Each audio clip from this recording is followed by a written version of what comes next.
Welcome to the Compact Murder podcast from compactmurder.com, the show where we explore murders, murderers, serial killers, and assassinations. This is episode 62, the Lake Bodom Murders.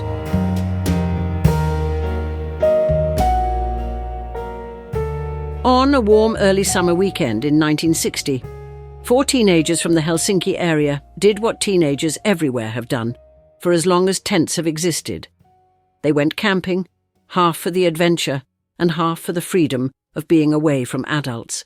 Lake Bodom in Espoo was a popular destination, close enough to feel familiar, yet far enough to feel like a proper getaway. The water was calm, the woods were thick, and in the long light of a Finnish summer, the night never feels quite as dark as it should. That is one reason the Lake Bodom murders still feel so unsettling, not only because of the brutality, but because the setting seemed safe, almost postcard safe. And yet, sometime in the early hours of the 5th of June 1960, 3 of the 4 teenagers were killed in an attack so ferocious, so strange in its method, that it has resisted a clear explanation for more than 6 decades. The 4 victims were Maila Ermeli Björklund, who was 15, Anja Tuulikki-Maki, also 15, and Seppo Antero Boisman, 18. The sole survivor was Niels Wilhelm Gustafsson, who was also 18. The basic facts of the case are simple. 4 campers, 1 tent, 1 lakeshore. By morning 3 were dead and 1 was badly injured. But almost every detail around the basic facts is disputed, compromised, or maddeningly ambiguous. It is a case where the first hours mattered enormously, and those first hours were chaotic. Lake Bodom sits in a wooded area near Espoo's Oita region, not far from paths used by walkers and cyclists. In 1960, it was already a well-known leisure spot, and camping there was common. The teenagers arrived on Saturday, the 4th of June, and settled in for the evening. They had a tent, supplies, and the kind of casual confidence that comes from being young and assuming the world is mostly harmless. Witnesses later placed the group in the area that night, and the general picture that emerges is ordinary teenage camping, talking, eating, drinking, laughing, drifting to sleep. There is no universally accepted spark that suggests an argument or a confrontation that would predict what happened next, and that absence becomes important later because the case eventually swings between 2 possibilities: an outsider attack, or violence that came from inside the group. Those are very different stories. The evidence has never been strong enough to lock either one down. The most chilling aspect of Lake Bodom is not only that the victims were attacked, but how the attack appears to have unfolded. The killer did not, as far as investigators could tell, simply unzip the tent and go in. The tent was found collapsed, and much of the violence appears to have been delivered through the canvas, as if the attacker struck from outside, driving a knife and blunt force into a small space where the victims were trapped, confused and unable to escape. The time window most often cited is between roughly 4 a.m. and 6 a.m. The injuries were severe. All 3 victims suffered a combination of stabbing and blunt force trauma. The brutality has consistently raised the same questions. Was the killer in a frenzy? Was this personal? Or was the violence a deliberate tactic to ensure there were no survivors who could identify them? Yet there was a survivor, and that becomes the case's central knot. Gustafsson was found alive but badly hurt outside the tent. He had serious injuries, including facial fractures and other wounds. His survival is the kind of fact that makes people lean forward, because in most stories it would mean a witness. In this story, it mostly means uncertainty. The scene was discovered later that morning by passers-by, often described as local boys out in the area. What they found was horrifying. A collapsed tent, blood, bodies, scattered belongings. In a modern investigation, the immediate priorities are predictable. Secure the area, keep people out, document everything, preserve every footprint and fibre. In 1960, especially in a relatively rural lakeside setting, the response did not meet that standard. Reports and later commentary on the case have repeatedly highlighted how the crime scene was contaminated quickly, with onlookers and movement around the area before it could be properly controlled. This matters more than it sounds. Lake Bodom is a case that lives and dies on physical details, footprints, patterns in and around the tent, and the precise position of bodies and objects. Once those details are disturbed, you do not just lose evidence.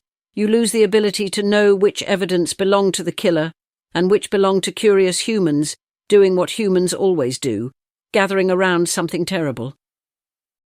By the time investigators were fully engaged, the case already had an invisible handicap. You can feel that handicap in everything that followed. One reason Lake Bodom has never relaxed into a neat narrative is that the crime contains oddities that can be read in multiple ways. There is the method, attacking through the tent canvas. It is an effective tactic if you want to keep control. A tent is a trap.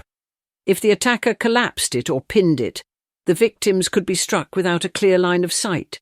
But it is also a strangely intimate way to kill, close enough to feel the resistance and hear the sounds, yet distant enough to avoid looking your victim in the eye.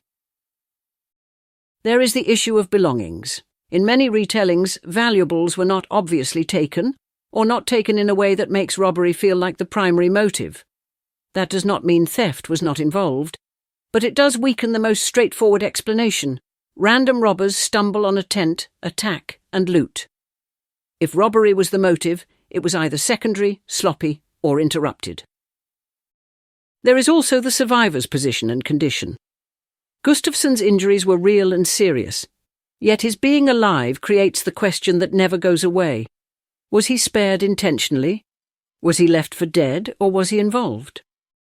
If you want to understand why this case stays hot in the public imagination, it is because every one of these points is a fork. Each fork leads to a different story, and none of the stories has ever been strong enough to close the others. In the years following the murders, attention naturally turned toward possible outsiders.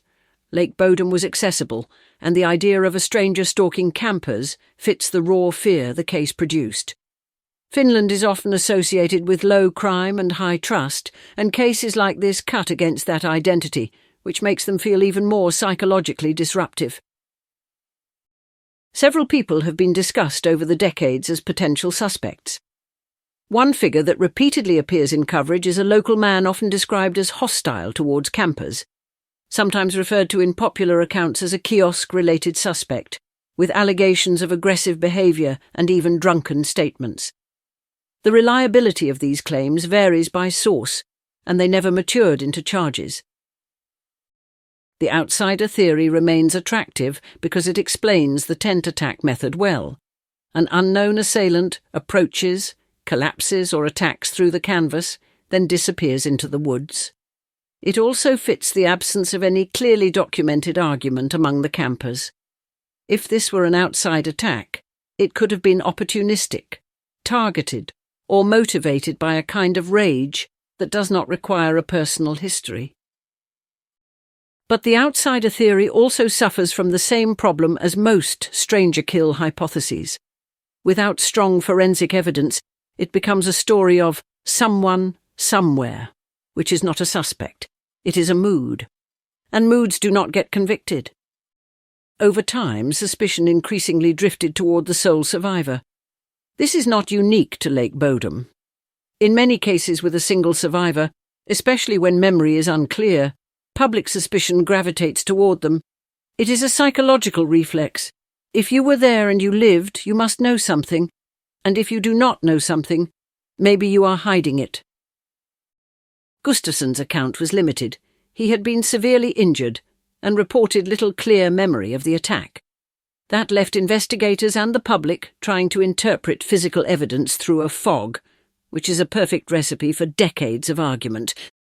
The case stayed unsolved for decades, then took a dramatic turn in the early 2000s as forensic investigation methods evolved and older evidence was re-examined. In 2004, Gustafsson was arrested and charged with the murders. This moment is crucial in understanding Lake Bodom's modern identity. For many people, a case feels truly alive when it steps into a courtroom, because the court is where mysteries are forced to pick a single story and defend it in public. And that is precisely what happened.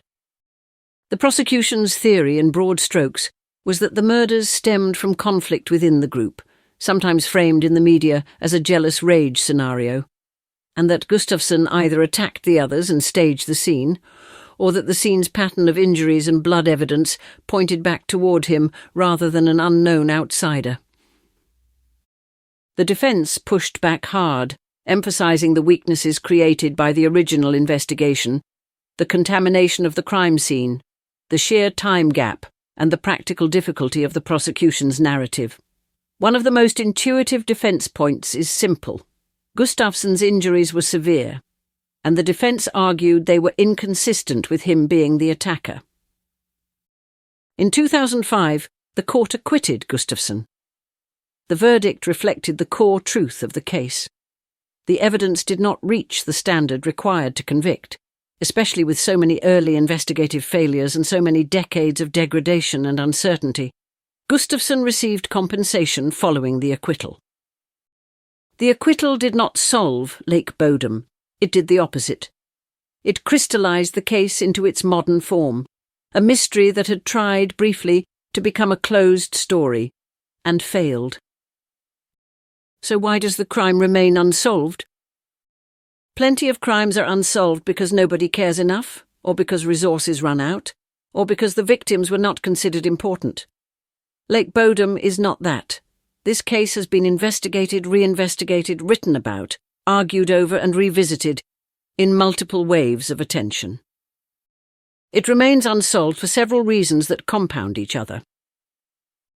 First, the crime scene was compromised early. Once you lose reliable physical context, later forensic work can only do so much. Modern analysis can extract more from evidence, but it cannot resurrect information that was never recorded or that was trampled into ambiguity. Second, the case has a built-in narrative problem. It contains both an unknown attacker story and an internal violence story, and neither is ridiculous.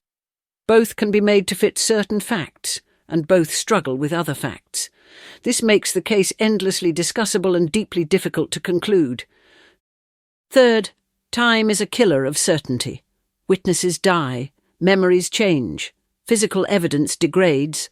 The longer a case runs, the more it becomes a contest between stories rather than a clear chain of proof. And finally, the Lake Bodom murders involve teenagers, which brings a particular emotional charge. Youthful innocence is not a factual category, but it is a social one. People remember the case because it violates something we want to believe about summer nights, tents, and the harmlessness of young adventures. Lake Bodom is still there. That fact has its own eerie weight. People can stand near the shoreline and watch the water move and the trees sway, and know that somewhere on that ground something terrible happened, and that nobody can fully explain it.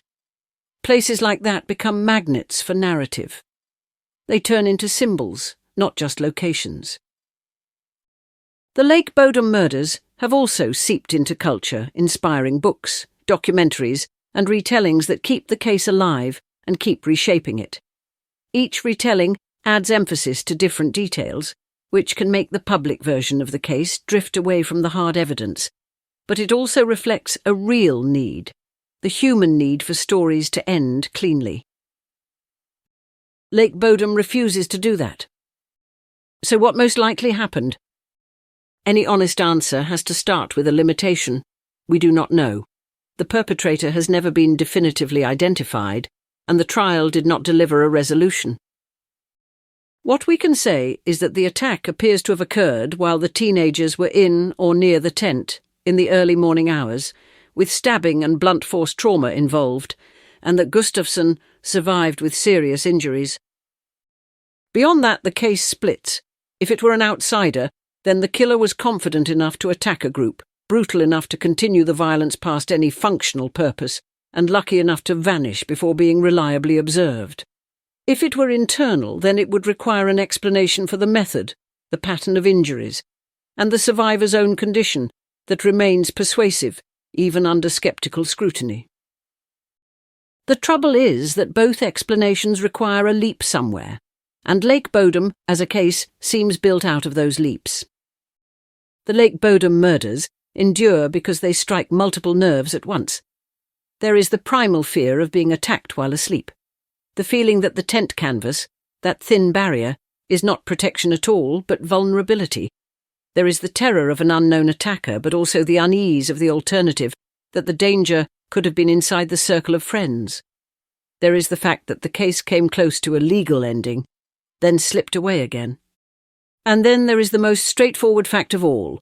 4 teenagers went to a lake. 3 never came home. 1 did, and has carried the weight of that night for a lifetime, in public, under suspicion and under the shadow of a mystery that Finland still cannot put to rest.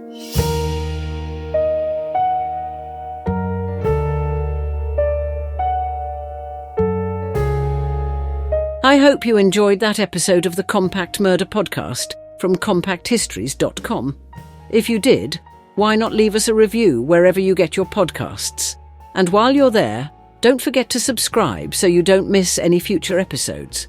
If you would like to support us more directly, please consider buying us a coffee. Head on over to compacthistories.com/murdercoffee to see how. Also, please check out our other Compact podcasts. You will find them all at compacthistories.com.